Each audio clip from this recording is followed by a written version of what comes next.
आज तक रेडियो सुनता है सारा जहां।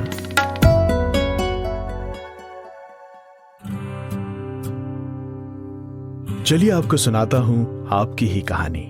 शुरू करते हैं नई कहानी का नया सफर।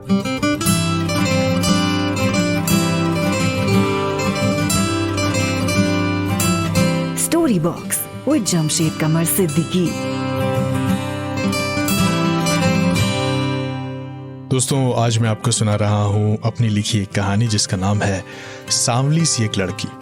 शुरू करते हैं।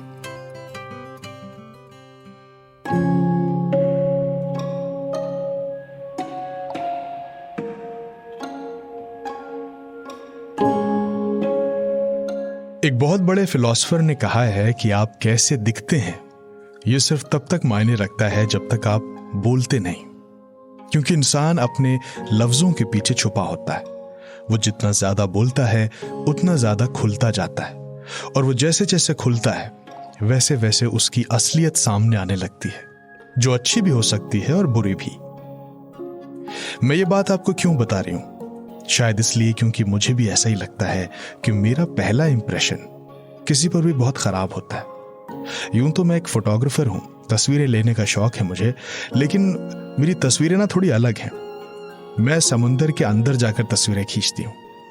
इसे अंडर वाटर फोटोग्राफी कहते हैं। मेरा ख्याल है कि अगर दुनिया की सबसे खूबसूरत चीजों की कोई लिस्ट बनाई जाए तो समुंदर का जिक्र सबसे पहले आएगा। नीला रंग कितना खूबसूरत होता है ना, लेकिन क्या कभी आपने नीले समुंदर के पानी को अपने चुल्लू में भरकर देखा है? बताइए जरा, क्या रंग होता है पानी का? नीला? ना, कोई रंग नहीं होता। दरअसल समुंदर की खूबसूरती उसके रंग में नहीं, उसके बहाव में है, उसके शोर में है, उसके उछाल में है, उसकी बेताबी में है।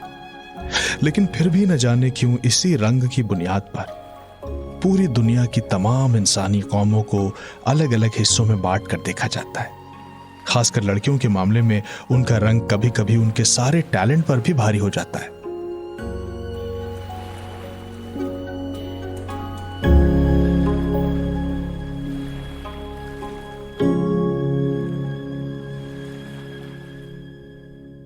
मेरा नाम सलोनी है। मेरा रंग सांवला है। बचपन से ही मैं और मेरी बहन पायल के रंग का फर्क मेरी इंफीरियोरिटी कॉम्प्लेक्स की वजह बना रहा। हालांकि हमारी उम्र में महज 1.5 साल का फर्क था। पायल का रंग काफी गोरा था और मेरा सांवला। हालांकि हम दोनों के नयन नक्श तकरीबन एक जैसे थे, लेकिन मेरा रंग सांवला होने की वजह से मैं अक्सर महसूस करती थी कि स्कूल और रिश्तेदारों के बीच जो अटेंशन पायल को मिलता था वो मुझे कभी नहीं मिला। मैं पढ़ाई में पायल से अच्छी थी, मेरे नंबर हमेशा उससे ज्यादा आते थे, लेकिन स्कूल के नाटकों में पायल को रानी का रोल मिलता था और मुझे इसकी दासी का या कभी कभी नौकरानी का। कमतरी का एहसास, उसका बीज शायद यहीं से पढ़ना शुरू हुआ था मुझ में। हाँ, घर पर दादी अक्सर मुझे लाड करते हुए कहती कि रंग से थोड़ी कुछ होता है, इंसान का मन खूबसूरत होना चाहिए। मैं जानती थी कि वो ऐसा मुझे अच्छा महसूस कराने के लिए कह रही हैं, लेकिन उनकी बात सुनकर मेरा मन बार बार यही सवाल करता था, यानी मुझे सिर्फ खूबसूरत मन से ही इत्मीनान करना होगा, यानी मैं खूबसूरत नहीं हूं?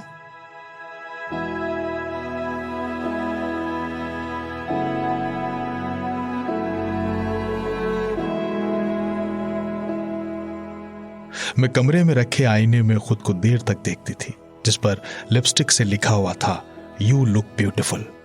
मैंने लिखा था। मुझे अपनी बड़ी बड़ी आंखें, उभरे हुए गाल और खूबसूरत होंठ पसंद थे।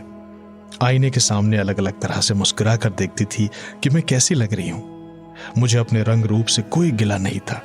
मैं अपनी नजरों में खूबसूरत थी, लेकिन ये दुनिया जाने क्यों मुझे हर बार हमदर्दी की नजर से देखती थी। मैं क्लास में हमेशा फर्स्ट आती थी। पापा और मम्मी मुझे बहुत चाहते थे, लेकिन जब वो मुझे पायल से कुछ ज्यादा प्यार करते थे तो मेरा मन उदास हो जाता था। मुझे महसूस होता था कि मुझे ज्यादा प्यार इसलिए कर रहे हैं क्योंकि उन्हें लगता है कि मुझे ज्यादा प्यार की जरूरत है। शायद इसलिए कि मुझे मेरे ससुराल में ज्यादा प्यार नहीं मिलेगा।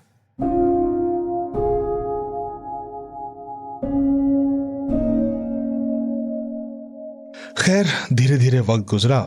मैंने और पायल ने उम्र की नई दहलीज पर कदम रखा। मैं उन दिनों फोटोग्राफी इंस्टीट्यूट में इंटर्नशिप कर रही थी। यही वो दौर था जब पहली बार मैंने घर में अपने रिश्ते के सिलसिले में सुगबुगाहट महसूस की। मुझे हैरानी थी कि आखिर इतनी जल्दी क्या है, लेकिन मम्मी पापा को जल्दी थी। उन्हें लगता था कि मेरे लिए रिश्ता मिलने में वक्त लगेगा, इसलिए वो जल्दी शुरुआत करना चाहते थे। एक दोपहर मैं अपना कैमरा गले में डाले हुए कूदती फांदती हुई इंस्टीट्यूट से घर लौटी तो देखा कि घर में साफ सफाई चल रही थी।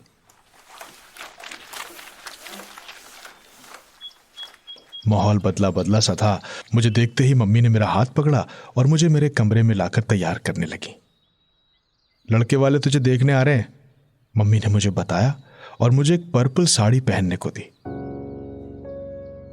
शायद उनको लगता था कि इस रंग को पहनने से कॉम्प्लेक्शन थोड़ा गोरा दिखता है। मम्मी और पायल ने मेरे चेहरे पर मेकअप की कई तरह की परतें जमा दी। मैं बहुत नर्वस हो गई, धड़कनें जैसे सीने से बाहर हो रही थीं।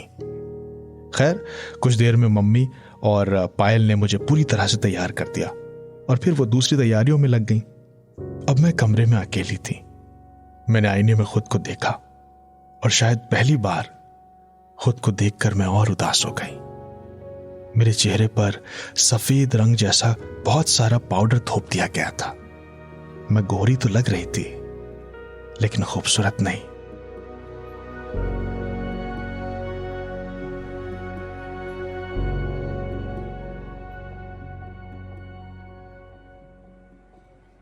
कुछ देर बाद बगल वाले कमरे में आहटें सुनाई देने लगी। लड़के वाले आ गए थे। मेरी धड़कनें तेज हो रही थीं। कभी मैं आईने में खुद को देखती, कभी दरवाजे की आड़ से बाहर झांकने की कोशिश करती। आवाज से अंदाजा हुआ कि 3-4 लोग थे। शीला आंटी की आवाज भी सुनाई दी।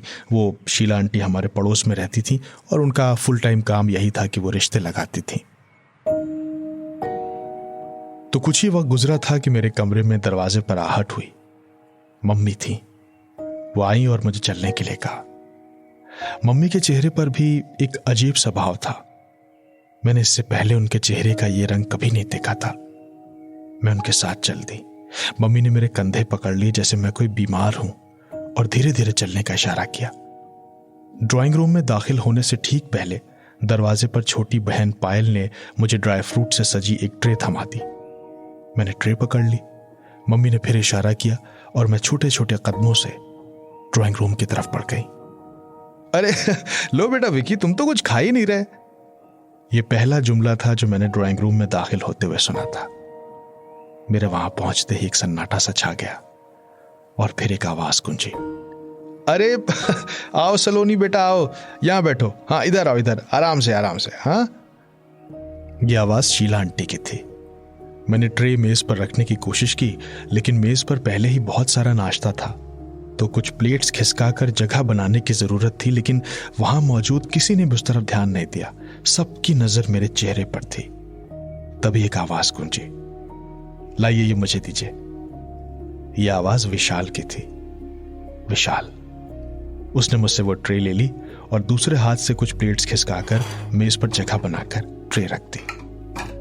मैं उस लड़के को पहली बार देख रही थी, लेकिन मुझे उसका यह जेस्चर अच्छा लगा था। लोग मुझे एकटक ऐसे देख रहे थे जैसे नुमाइश में आया हूं। तो माहौल में एक अजीब सी खामोशी थी। लेकिन थोड़ी देर बाद बातचीत का सिलसिला चढ़ पड़ा। इधर उधर की तमाम बातें होती रहीं। आंटी यानी कि विशाल की मम्मी अपने बेटे की तारीफ के पुल बांधने लगी और ये बताने लगी कि उसके लिए कहां कहां से रिश्ते आ रहे हैं। वो बैंक में जॉब करता था, देखने में अच्छा ही था। मैंने गौर किया तो उसके चेहरे पर लगातार एक मुस्कुराहट थी। खैर, बातों का सिलसिला चलता रहा। यहां वहां की तमाम बातें हुई। विशाल के पापा ने मुझसे मेरी इंटर्नशिप और आगे की क्लासेस के बारे में पूछा। मैंने उन्हें अपने प्लान्स के बारे में बताया, लेकिन उनका चेहरा देखकर जाने क्यों मुझे लग रहा था जैसे सारे सवाल जवाब बेमायने हो, सारी बातें फिजूल, जैसे वहां जो कुछ भी हो रहा था सब यूं ही था, बेवजह। लेकिन जब जब खामोशी कमरे को अपनी आगोश में लेती, शीला आंटी माहौल को संभालने की कोशिश करती और वो मुझे मेरे बचपन से देखती आई थी। पड़ोसी जो थी वहां बैठे लोगों से मेरी तारीफ करने लगती अरे सलोनी पढ़ाई में बहुत अच्छी है, स्विमिंग चैंपियन है ये, और वो पानी में वो फोटो वाला कोर्स भी कर रही है, बहुत संस्कारी लड़की है। मैं कनखियों से विशाल को देख रही थी। उसके चेहरे पर अब भी हल्की सी मुस्कुराहट थी जो शायद मेरी तारीफ सुनकर उभर आई थी। हालांकि सामने बैठे उसके मम्मी डैडी सिर्फ हाँ में सर हिला रहे थे, लेकिन इस बीच जब मेरी नजर मेरे मम्मी पापा पर पड़ी तो मैंने देखा कि उनके चेहरे का रंग कुछ अलग था। मुस्कुराहट उनके चेहरे पर भी थी, लेकिन ऐसी जैसे किसी के एहसान तले दब रहे हों। ऐसी बेचारगी मैंने उनकी आंखों में पहले कभी नहीं देखी थी। आपकी एक छोटी बेटी भी है ना, वो नहीं दिख रही? विशाल की मम्मी ने पूछा तो मेरी मम्मी हड़बड़ा गई। हाँ वो तो कॉलेज में है ना, उसका एक्स्ट्रा क्लास है। तो मम्मी का जवाब सुनते मैं चौंक गई। मम्मी ने झूठ क्यों बोला? पायल तो अंदर ही है। वजह शायद मुझे पता थी। मेरा मन कई हिस्सों में टूटकर बिखर गया। खैर, इस बात को कई दिन बीत गए। एक शाम मैं और पायल पड़ोस वाली शीला आंटी के घर पहुंचे, जहां उनके छोटे बेटे विवान का बर्थडे था। तो काफी लोग थे विवान की पार्टी में। मैं और पायल जल्दी जल्दी केक के पास जमा भीड़ में घुसते हुए बर्थडे बॉय विवान के पास खड़े हो गए। कुछ देर में केक कटा और माहौल में बर्थडे सॉन्ग गूंजने लगा। तभी मुझे शरारत सूझी। मैंने केक का छोटा सा पीस उठाया और विवान की नाक पर छुआ दिया। सब लोग हंसने लगे। फिर विवान ने थोड़ा सा केक मेरे चेहरे पर भी लगा दिया। इसके बाद तो केक एक दूसरे को लगाने का गेम शुरू हो गया। शीला आंटी के भी केक लगाया गया और ये खेल मैंने ही शुरू किया था, लेकिन मैं चुपचाप वहां से खिसक ली और दूसरी तरफ आ गई। अब मैं अपना हाथ पर लगा हुआ केक पोंछने के लिए टिश्यू पेपर ढूंढ रही थी कि तभी मेरे सामने एक रुमाल थामे हुए एक हाथ आया। लीजिए, ये ले लीजिए। मैंने गौर से देखा, विशाल था।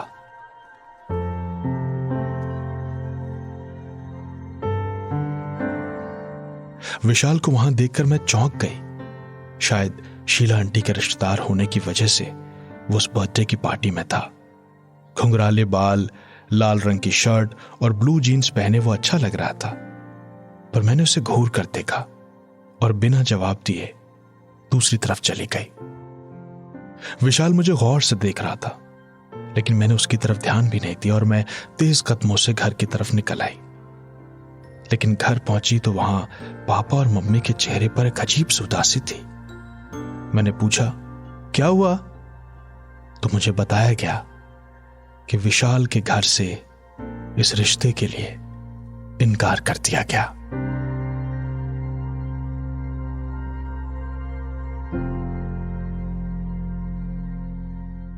मुझे अचानक ऐसा लगा जैसे किसी ने मुझे बहुत ऊंची पहाड़ी पर ले जाकर मुझे वहां से धक्का दे दिया हो और मैं नीचे और नीचे गिरती चली जा रही हूं।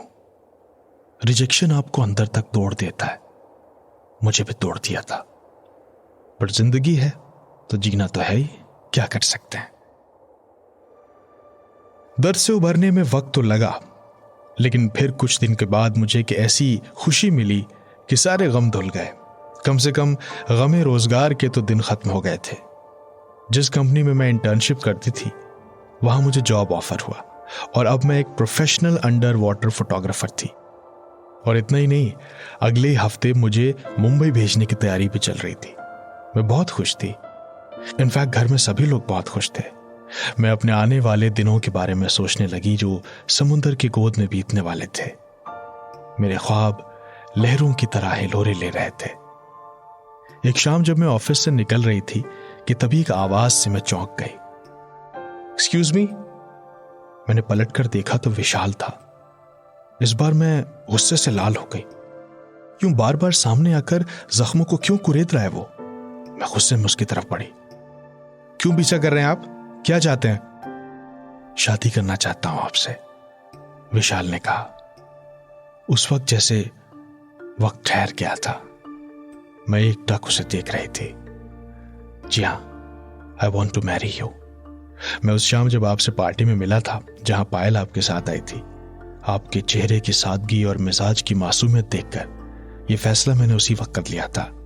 यह और बात है कि घर जाकर मम्मी पापा को बताया तो मम्मी तैयार नहीं थी। वो फोन भी उन्होंने इसीलिए गुस्से में किया था, लेकिन मुझे पूरा यकीन है कि वो आपको यूं इस तरह देखेंगी जैसे आप अभी हैं तो वो ना नहीं कर पाएंगी, क्योंकि आप बहुत खूबसूरत हैं और टैलेंटेड भी। और हां, अगर वो ना करती भी हैं तो कोई बात नहीं, लव मैरिजेस भी होती हैं इस देश में। कहते कहते वो मुस्कुराने लगा। मेरे गालों पर आंसुओं की कुछ बूंदें फिसल गईं। मैंने सर झुका लिया। विशाल उस सलोनी को देख पाया था जिसे मैं अपने यू लुक ब्यूटीफुल वाले आईने में देखती थी। उसने आगे कहा, प्लीज आप इनकार मत कीजिएगा, मैं सब संभाल लूंगा, प्लीज। मैंने विशाल की तरफ गौर से देखा। हम दोनों की आंखों का रंग एक जैसा था। हमारी आंखें डबडबाई हुई थीं। विशाल ने मेरा हाथ जोर से पकड़ा और हम उस खूबसूरत हरियाली से भरी सड़क पर एक साथ कदम बढ़ाने लगे। शाम का वो रंग हमारी खुशियों का रंग था।